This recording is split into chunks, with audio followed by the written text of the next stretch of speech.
Kia ora koutou, no mai haere mai. Welcome to Rm22's Speech Final Competition 2020. First up we have Abby Weidman. Why people shouldn't keep exotic animals for pets. That's a good take, nice. Why people shouldn't be allowed to keep exotic pets. Roar! Who can guess what exotic pet this is? It's a lion. I am talking to you today about why people shouldn't be allowed to keep exotic pets. Before I get started though, I should introduce myself. My name is Abby. An exotic pet is a living creature that normally lives in the wild, but people keep them as pets too. Some examples of an exotic pet include a monkey, hedgehog, tiger, lion, snake, and many more. Next, I will be telling you about my 4 main reasons why people shouldn't be allowed to keep exotic pets. Reason 1. Why people shouldn't be allowed to keep exotic pets. It is cruel on the exotic pets because it isn't their natural habitat. Most exotic pets prefer to have their own space and not be trapped in a cage all day long. If people keep them as pets, they are usually all by themselves. But if they were in their habitat, they would be connecting with their own species. For example, a lion lives with its family. They are unique pets, so they need special care, lots of attention, and most people cannot give them this. Reason 2. Why people shouldn't be allowed to keep exotic pets. They can carry diseases. Diseases include wounds not healing properly, rabies, monkeypox, and salmonella. Diseases can be dangerous and even kill you. Reason 3. Why people shouldn't be allowed to keep exotic pets. They can harm people, even if they don't mean to. Many exotic pets may seem cute and cuddly, but they can bite and scratch their owners. According to the CDC, Centers for Disease Control and Prevention, 52 people were reported being bitten by mackerel monkeys between 1990 and 1997. Even an exotic pet that can be friendly and loving can also be very dangerous towards humans. There have been times when large cats have escaped from their cage and terrorized the town. Reason 4. Why people shouldn't be allowed to keep exotic pets. The people could be breaking the law. There are many laws that protect exotic pets. The New Zealand government protects our native species, such as birds and reptiles. In 1999, there was a 3-year-old boy who was strangled to death by the family's pet python. The mum and dad were charged with child endangerment and illegal ownership of a dangerous exotic pet. To wrap it up, exotic pets shouldn't be kept as pets because it is cruel on them, they carry diseases, they can harm people, and it is against the law.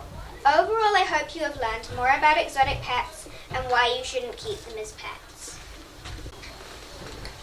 Next up is Joseph. Why playtime should be longer. Imagine you're running around, having the best time, and playing a fun game with your friends. Creativity overflowing and forgetting all your worries. And all of a sudden, boom! Get back in class, do your work, and no talking. So, study time or playtime? What do we need more? I believe that we need more playtime at our school. Hello everyone, my name is Joseph, and today I'll give you 3 reasons why we need more playtime at Forestdale School. First of all, playtime improves your learning. Some of you may disagree that we can improve our learning during playtime, but it's true. When classwork becomes boring, we need a break. When you take a break, it rests your brain. After playtime, the same work becomes fun and exciting. You can also focus better and solve problems more efficiently and effectively. Do you know how long you can focus? It is said that the average attention span of a 10-year-old is only 20 to 30 minutes. But at our school, we only have a 5-minute break between the first and second block, which is over 2 hours of learning without rest. 5 minutes is not enough. In 2009, the American Academy of Pediatrics did a research on 11,000 Year 3 students. It showed that those who had at least 30 minutes of playtime per day scored way better than those who had less than 30 minutes. So, we need more playtime. Secondly, playtime builds social skills. During break, students gain important and valuable social skills they can't get in the classroom, such as negotiation, sharing, teamwork, problem solving, and self-control. These skills become useful and helpful lifelong tools. Think about it. What is the most important part of school life? Is it your school reports? Is it PE? No. I believe that it's your friends. But the problem is that nowadays, kids don't have enough time to play with their friends. So, we need more playtime. Finally, playtime increases creativity. In the classroom, we are expected to stay quiet, behave, and do our work. There's very little room for creativity. But when the students are released from the classroom, our imaginations expand and grow. A study shows that it takes 15 to 20 minutes of playtime for creative play to start to happen. However, our lunch break is only 30 minutes excluding eating time. 30 minutes was never enough for our imaginations to fully engage in activity. So, we need more playtime. Playtime improves your learning, social skills, and creativity. And for all these reasons, I strongly believe that playtime at Forestall School should be made longer. Work hard, play hard. Forestall, let's take a break. Next up is Oliver. Why students should not get paid for getting good grades. Hi, my name is Oliver and today I will be talking to you about why students should not be paid for getting good grades. My view on this is that firstly, if students are paid, say in primary school, they might expect to be paid for everything later in life, which means they might not do some normal things for free. Think of some of the things you like doing. Is there a sport like football or rugby that you like to play? Do you love reading books or watching movies? Solving a puzzle because you find the challenge fun?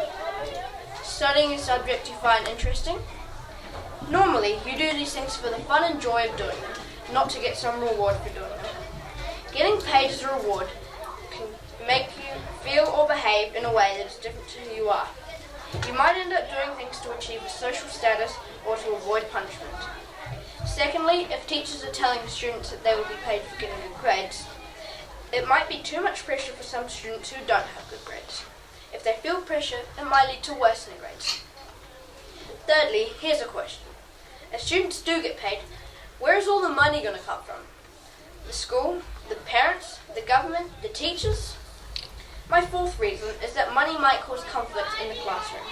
For example, if one student is jealous of another student that is being paid more, it might lead to students disliking each other. Is this worth the trouble? More than 40 years of research suggests that rewards make students less likely to have a love of learning if the only goal is to get good test scores and make some money.